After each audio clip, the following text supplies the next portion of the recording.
go to sleep one night and have so much crap in his system that he would not wake up the next morning. You're not getting it. It's not clocking to you. It's not clocking to you that I'm standing on business, is it? All you care about, guys, is money. You don't care about people. Only money. Only money. And maybe that's the price you pay for the money and fame at an early age. Everyone, telling me they love me and, just turn their back on you in a second.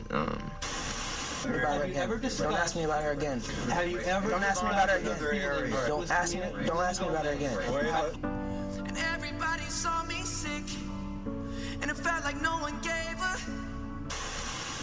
Did you feel protective of her? Yeah, I definitely feel protective of her. Let her do her thing, and if she ever needs me, I'm gonna be here for her. But,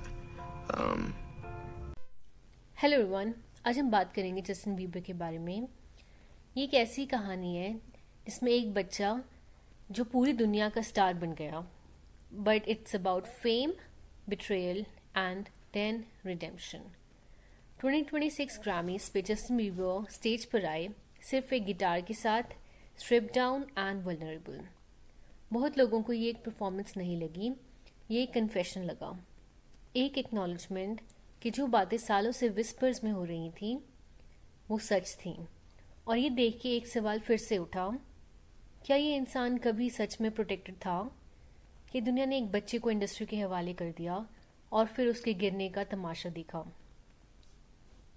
Justin Bieber सिर्फ एक popular artist नहीं थे, वो अपनी generation के सबसे बड़े star थे।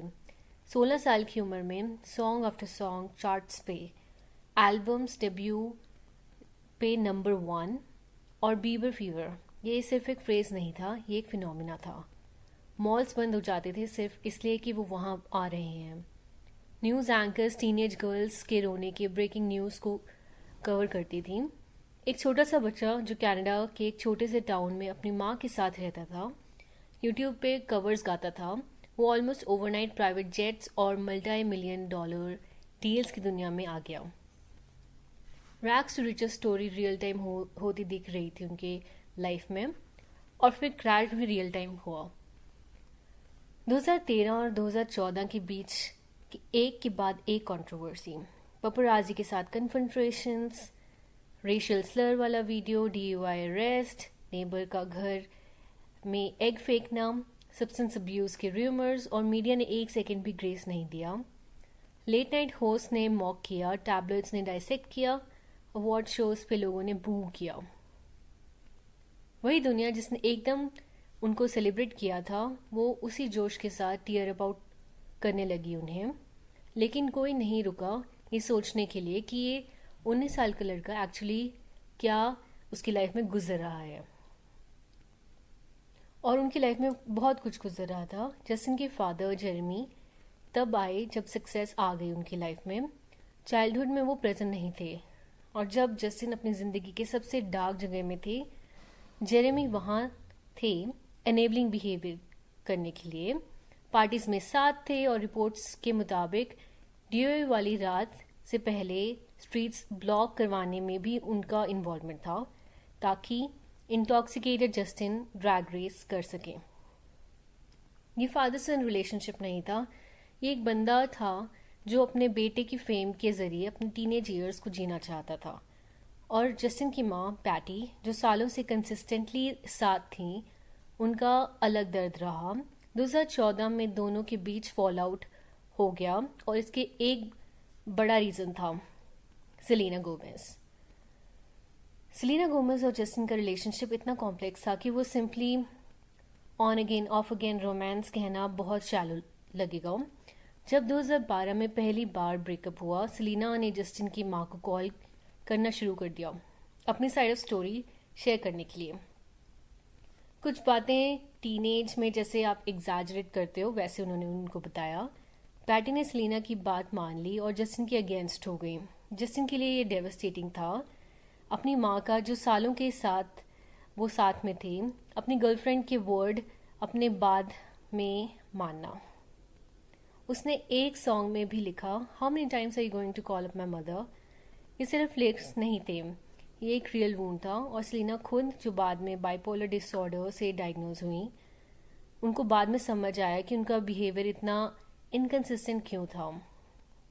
तब वो पब्लिकली जस्टिन को शेड भी करती थी, मीडिया के साथ गेम्स खेल रही थी, दोनों एक दूसरे को हर्ट कर रहे थे, दोनों अपना अपना दर्द प्रोसेस कर रहे थे गलत तरीके से, because both of them they were together since they were teenagers. तीनों लोग जिन पे जस्टिन सबसे ज़्यादा ट्रस्ट करते थे, मदर, फादर, उनकी गर्लफ्रेंड, उसने फील किया कि तीनों ने उन्हें यूज़ किया है, तरह किसी न किसी तरीके से बिट्रे किया है। और जब ये होता है, एक इंसान डिसाइड करता है कि जब सब मिलने के लिए ही हैं तो फिर कोई फ़र्क नहीं। इसी जगह से बिजल एरा आया। ये जस्टिन का ऑल्टर ईगो था, वो डूश जो मीडिया दिखाना चाहती थी, और जस्टिन ने भी सरेंडर कर दिया खुद को डाउनफॉल के हवाले। उस वक्त की एक हाउसकीपर टाटियाना ने मीडिया को बताया कि वो टेरिफाइड थे। उन्होंने डिस्क्राइब किया कि जस्टिन ज़ॉम्बी की तरह दिखते थे। फ्रेंड्स ऐसे थे जो ड्रग्स दे रहे थे, उसे होल्ड करना पड़ता था चलने के लिए भी। $30,000 कैश टेबल पर आता था और बहुत जल्दी गायब भी हो जाता था। जस्टिन की सिक्योरिटी टीम रात को उनका पल्स चेक करती थी, ये देखने के लिए वो ब्रीथ कर रहे हैं या वो जिंदा हैं। ये सब एक 19-20 साल के बच्चे के साथ हो रहा था। और स्कूटर ब्रॉन जो उनके मैनेजर थे, बाद में खुद एडमिट करते थे कि वो सिर्फ 25 साल का था और जेन्युइनली नहीं जानता था कि वो क्या करें। वो डरते थे कि अगर जस्टिन टूर करता रहा तो वो मर जाएगा मे बी। जस्टिन ने खुद कहा सुसाइडल थॉट्स थे उनके पास। इस पेन का कभी ख़त्म होगा उनको पता नहीं था।